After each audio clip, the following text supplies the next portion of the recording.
উত্তর ভারতের কানপুরে এক চাঞ্চল্যকর ঘটনা ঘটেছে। প্রাক্তন প্রেমিকের জিহ্বার এক অংশ দাঁত দিয়ে ছিঁড়ে ফেললেন এক তরুণী। ভারতীয় সংবাদ মাধ্যম টাইমস অফ ইন্ডিয়া জানায়, মঙ্গলবার একটি গ্রামের নির্জন মাঠে মাটি সংগ্রহ করতে যাওয়া এক তরুণীকে জোরপূর্বক চুমু খাওয়ার চেষ্টা করে চম্পি নামের এক ব্যক্তি।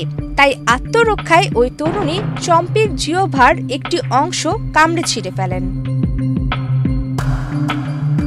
পুলিশ ও স্থানীয় সূত্রে জানা গেছে, ২০ বছর বয়সী ওই তরুণীর সঙ্গে ৩৫ বছর বয়সী বিবাহিত ব্যক্তির সম্পর্ক ছিল। তবে তরুণীর পরিবারের পক্ষ থেকে তার অন্যত্র বিয়ের আয়োজন করা হলে তিনি ওই সম্পর্ক ছিন্ন করেন। এরপর চম্পি বিভিন্ন অজুহাতে তাকে অনুসরণ করতেন এবং পরিবারের সদস্যরা বিষয়টি নিয়ে তাকে একাধিকবার সতর্ক করেন।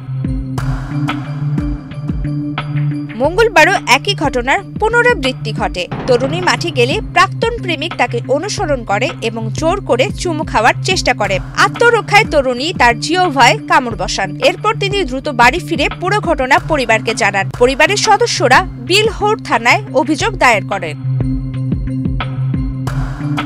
কামড় খাওয়ার পর ব্যথায় চম্পি চিৎকার করলে আশেপাশের লোকজন এগিয়ে আসেন এবং তাকে প্রথমে স্থানীয় হাসপাতালে ভর্তি করা হয়। প্রাথমিক চিকিৎসা শেষে তাকে কানপুরের বড় হাসপাতালে স্থানান্তর করা হয়েছে। কানপুরের পুলিশ জানায়, চম্পির বিরুদ্ধে মামলা দায়ের করা হয়েছে। বর্তমানে আইনগত ব্যবস্থা গ্রহণের প্রক্রিয়া চলছে।